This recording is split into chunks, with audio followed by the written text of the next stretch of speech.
What's going on, you fealty gamers? I hope you're having a good day and hope you're ready for a match, a chat, and topics that seem to be everywhere for the past freaking week. So I finally figured I'm going to weigh into it while I play a match here. You know, it's the end of the day, finish work and school. Instead of just making a whole video and everything, I kind of wanted to play some Fortnite today. And, you know, let's go over some of the stuff here. So today I'm going to talk about Twitch. I'm going to talk about Ninja, the Ninja Sitch. We're going to get on into the Ninja Sitch here. And then we're going to do a thing and play this match. And hopefully we get a win. I don't know. This guy's chasing me for no reason. I'm not even going to scope in there.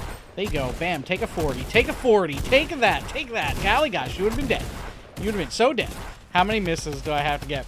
Alright. So Twitch. Alright. Basically with Twitch, you know, it's hard for me to say much because, I mean, I walked away from Twitch not that long ago. And, you know, I kind of don't want to put down the platform because I left for my own personal reasons. And, you know, I did it for a long time. 7 years was a long time. And I could have been a better content creator. I blame myself for not building and growing and becoming successful at it. I mean, you look at someone like Ninja, 8 years, and look at what he's achieved. You look at me, 7 years, you know. So I don't blame Twitch completely for my failings. I do think that if Twitch wants to stay successful, they have to innovate. They have to kind of take on YouTube. Because right now, Twitch is just trying to exist in and of itself, while you have other platforms like YouTube, D-Live, remember Hitbox was a thing. You got Mixer coming along with the backing of freaking Microsoft behind them. You know, that's a lot of money behind that platform there, and that's not going to be something that's just going to roll over like all the others have so far. You know, you can't just kind of, like, remember, like, it was like Hitbox TV, and that was like really trying so hard to become something. And it couldn't compete with Twitch as per live streaming. But with all these platforms, you know, the thing is, they're not really becoming the next YouTube for gaming. You know, you go to these platforms for live content. And live content is wonderful. But live content on the viewership, on the people actually, like, you know, supporting the company is a lot longer of a form of content, support. You know, a streamer is going to stream for, you know, maybe 8 hours, do their thing, you know, have fun for the day, and everything. So if you really want to support that streamer, especially at the lower levels, you have to watch their whole stream. Like, you know, you gotta, it takes a lot, like a lot. You know, whereas with YouTube, you know, a content creator like myself can make a 20-minute video. I make 30-minute videos, 40-minute videos. It doesn't matter. Like, whatever I feel like making for that day, I can make. How fast is this? I'll give it a go. I haven't really gotten much experience with this gun, so we'll see how it is. You know, so like you're saying, like with YouTube and stuff, I can make a 10-minute video, and the people that want to support me as a creator can check out that 10-minute video, enjoy it. Maybe they could watch it even for less time. You know, I like this gun way better. I kind of wanted to get that other shotgun there, but, you know, it's a much shorter amount of content consumption required on YouTube, especially to achieve what you want to achieve. Now, it does help with the algorithm if people watch a longer amount of your video on YouTube, but it's not like it's a must. You know, you can succeed. You know, if you're getting views, people watching maybe the majority of your video or all of it. If they're watching all of it, then hey, you're doing really good. You know, it's just, as a content creator, you have so much more freedom, and the platform will aggregate out your content to more people for less content. You know, 8 hours of a stream, and you have to stream a lot because the longer you're streaming, it's like fishing. The longer you're streaming, the longer you're doing things, the more likely you are to be seen by people, and then have people come and enjoy your content, join in on the community, which you really need. You need people coming into your community and then being active in the chat and making clips, and just like really you're making a community that's gotta be up and running a long time. Whereas YouTube, it's like, yeah, people come in, watch a video here and there, and whatnot. It's so much more free. So really, these live streaming platforms, what I don't get about them is they don't want to grow. They don't want to really innovate. They want to just keep on staying these live streaming platforms, and they don't necessarily compete with like what YouTube is. I mean, in the few months I've been doing YouTube, like, seriously, I have more than doubled the amount of subscribers I had from the get-go back when I was mainly on Twitch. And view amounts, like the amount of views I've gotten, has beaten out the amount of views I got for like the first 3 years of me streaming on Twitch, you know, in entirety. It is unbelievable, and that's not even counting the one main video I have that is getting most of the views. I have one video that's just getting thousands of views a day, which is really helping, you know, people come to find my channel. And it's a little silly Fortnite video where someone got banned in a match I was in. I made a clip of it, you know, years ago, and then out of nowhere, just all of a sudden was getting like thousands of views a day and, you know, going crazy. You know, and then people are finding the channel, and, you know, hitting that subscribe button in the face. Thank you all who've joined the community. You awesome. You know, so it's like when I think about the whole Twitch Ninja situation, this is what I think of, is that it's like, how is Twitch actually innovating? What are they really doing to grow? I thought I was going to take some damage. I have to go up one more. But, like, what are they really trying to do to grow as a platform, as a community building mechanism, as anything? Like, and I just don't see, like, they're making, like, some upgrades here and there. They're doing a few things. You know, they were working on, like, the video editing software in the background that you have. You know, but it's, like, really, like, it's few and far between what's going on with Twitch. It's, you know, they're not making it easier for your content to be found necessarily.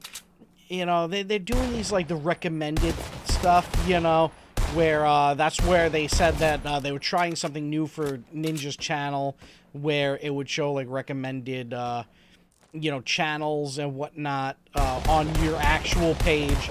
And then it's like, how is that your way of innovating to try and grow your smaller channels, which should be the most important thing to you? Cultivating content creators for your platform should be the most important thing, in my opinion. Because, you know, the people like Ninja, Dr. Disrespect and stuff, all these content creators don't come along every day. They really don't. The ones that really get big and everything, they're very few and far between.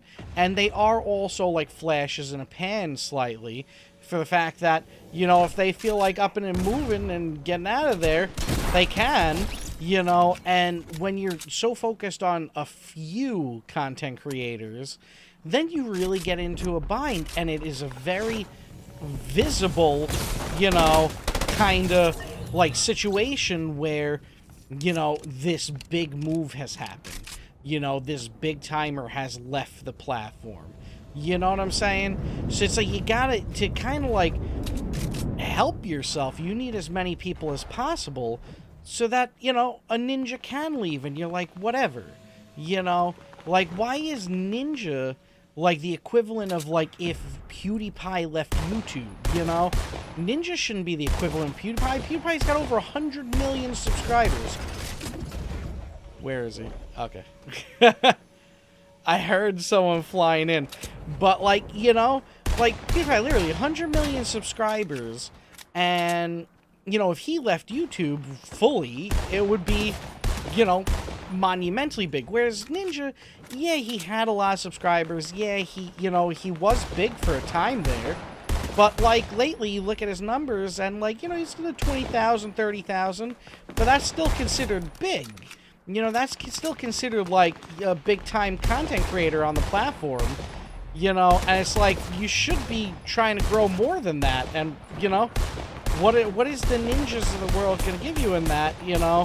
Whereas, you know, look how quick Fortnite goes from, like, the top, and then, you know, and then goes down, and like, you know, people get mad at Epic, and you know, it's like you're like, I've been learning in the crypto sphere, in you know, all the things I've been researching and everything. So you got to hedge your bets, you know, and you got to hedge your investments, so you don't just put it all into like one crypto coin or whatnot. You know, you put it into a grouping. You know, maybe you spread out that grouping, whereas you got a little bit into your basic transfer coins, your utility coins, your coins that might be more of a new internet of value type thing. You know, you're doing a whole bunch of things, and it's so much better, because then, you know, if one thing works out, cool. If all things work out, great. If nothing works out, very unlikely, because you've kind of spread it out. Whereas, you know, Twitch is like, all right, we got this one streamer here, and now we've got to, like, do everything to keep him, or if we lose him, look at how visible it is.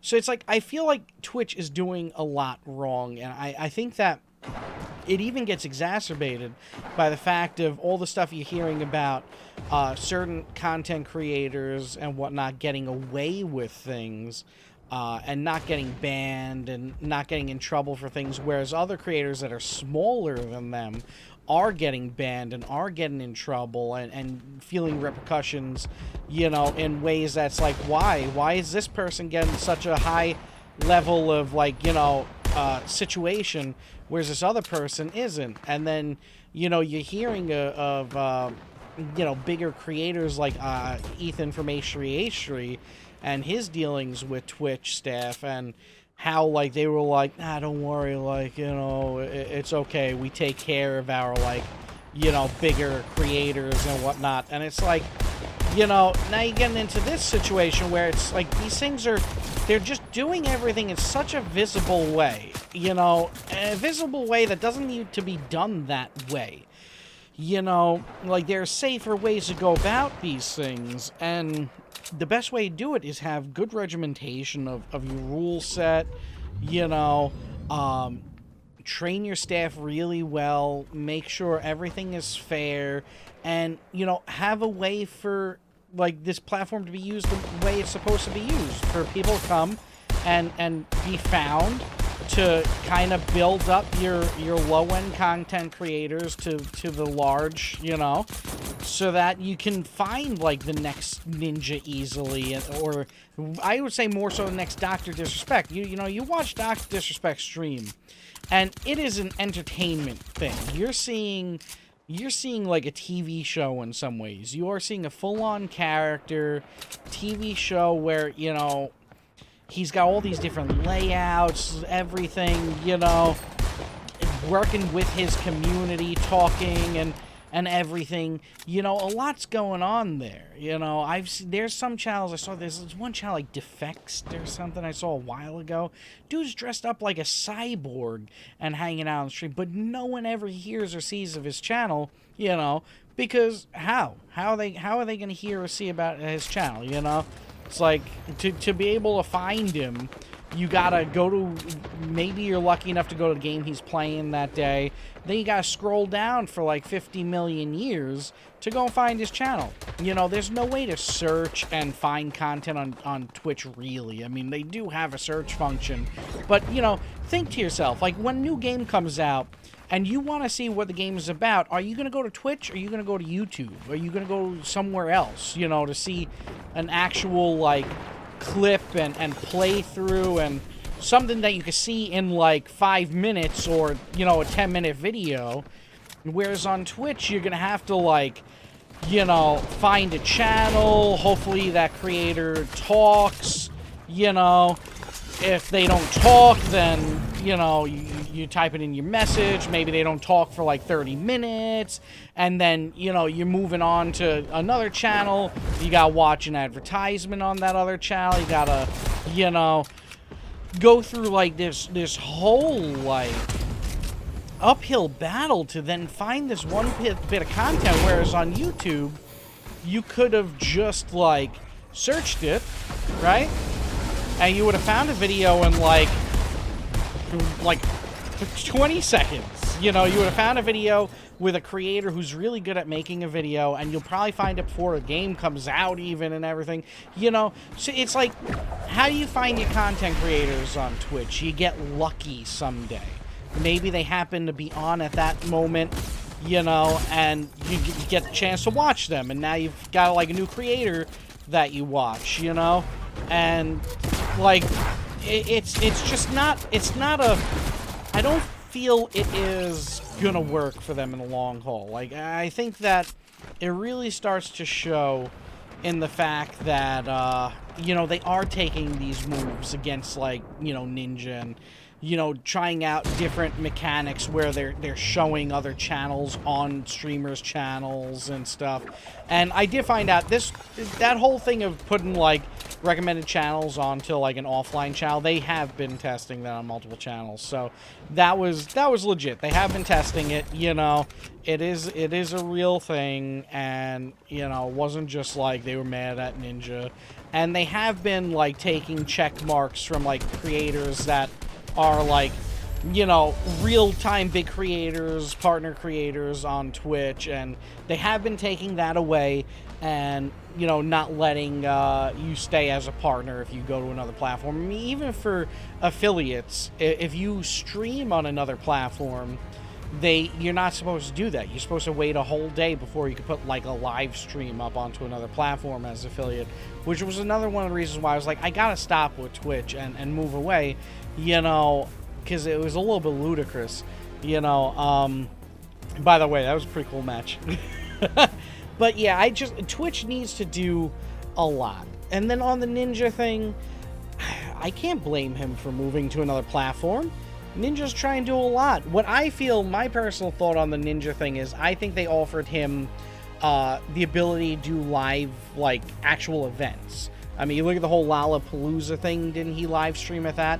Like, Ninja seems to want to take streaming into another realm. He doesn't want to just be a guy sitting at a computer. You know, you see the New Year's Eve event, he even did his own Fortnite tournament. Like, him and his wife seem to want to do events. And like everyone else saying money, H3 said equity. Microsoft is not giving just some streamer equity in Mixer. That's not going to happen. And even if they gave him equity, the equivalent equity that they give him into that company, I mean, they've got to either be hundreds of thousands in worth or billions. I mean, hundreds of millions worth or billions. What equity are they going to give him? Maybe $1 million's worth, or 2 million, 5 million, 10 million maybe? What is that? It's going to be like 0.005 or something. It's going to be such a small amount of ownership of this platform. And I highly doubt they'll give him that. But what I think is, they said, we're going to do events. We're going to let you do the content you want to do, and we're going to support you in that. Whereas Twitch, on the other hand, you know, they did the New Year's event and everything, but what's happened since then? What? I haven't seen a Ninja event, really.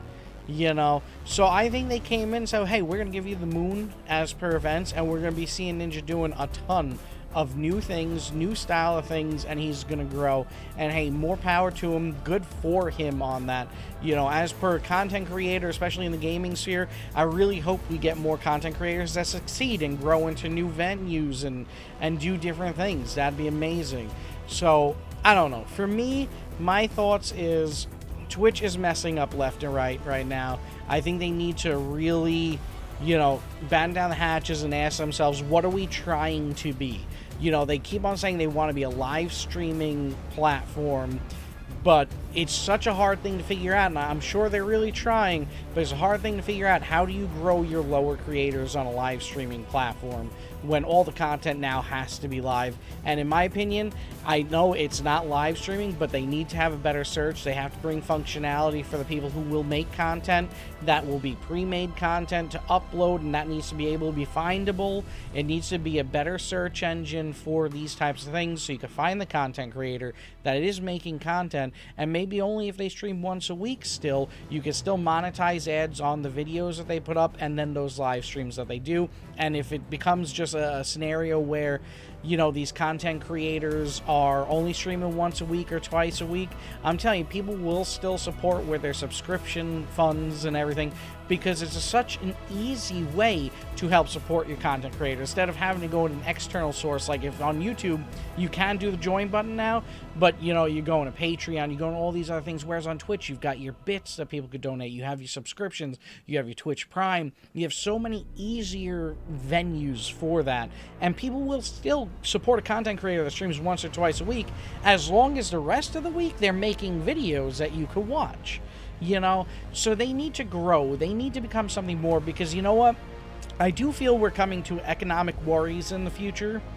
And if I'm Amazon, I'm so big of a company that this little bit of myself called Twitch is so unimportant to me. Whereas with Microsoft, they're really trying to grow their gaming sphere, and they really have shown that they have added Mixer into their world of, you know, Xbox, PCs, everything. Mixer is being given like these ways of being watched that are so easy and so integrated into the systems that really shows Microsoft is really trying to grow this. Microsoft is really thinking ahead when it comes down to Xbox Game Pass, the cloud services that they're doing, that even PlayStation is buying into and partnering with them to utilize. Like, Microsoft is making moves, whereas Amazon, they could care less about this Twitch thing. Twitch isn't getting integrated in Amazon Prime, like the actual watching service. You know, nothing's really happening. Amazon's not trying to bring Twitch in. It's just Twitch is a thing that exists there. And even Amazon Prime, like, you go on the Amazon Prime website and it sucks. Like, to watch movies and stuff, it's horrible. It's dismal. Like, every bit of the experience, even the Amazon website, like, to buy stuff, like, it just doesn't update. It doesn't do, like, you know, it's so innovative for, like, 10 years ago, but it just, nothing much is happening there. But it's a gigantic company, and it has its hands in, like, everything, you know? So, in my opinion, when we come to the economic woes we have coming in the future with, you know, possible recession and everything, if I'm Amazon and I need to start selling some assets to really pump up my numbers, Twitch is not even going to be a second thought. There's no need to keep it. It's just something that they have right now, whereas in the future, you know, if it's not producing, they'll just say goodbye to it if, you know, things start going south. So it's like Twitch really needs to step up, because in a few years, if the economic problems do arise, I really don't think there's going to be any more Twitch, whereas I do think that there will still be some Mixer in the future, and, you know, maybe some other D-Live and other platforms, who knows. But right now, Twitch is not being competitive, they're not growing, they're not doing really, the only thing you hear about them in the news is bad things. And that's a problem, because it is a platform that I still do love. I did spend 7 years of my life on it. You know, I would like for it to succeed. I wanted it to succeed when I was on it, and, you know, when I got burned out and I just had to change it up and, you know, come here to YouTube, you know, I'm still not hoping for it to fail. I'm really not, but it does look like it might be. So that's with the whole, I know I went on about Twitch forever, but that's my thoughts about Twitch. That's my thoughts about the Ninja situation, you know, and yeah, I'm just going to leave it at that. Thank you for watching. You all have a good day. If you have any questions, you want to continue the conversation, please do it in the comments. I'm happy to talk about anything, or you hit me up on Twitter or Instagram. I don't know. However you want to talk, Discord, let me know. Let's chat about it, and I'm happy to talk more about it. You all have a good day. Bye, everybody. Bye. Like, comment, subscribe, and follow if you dare.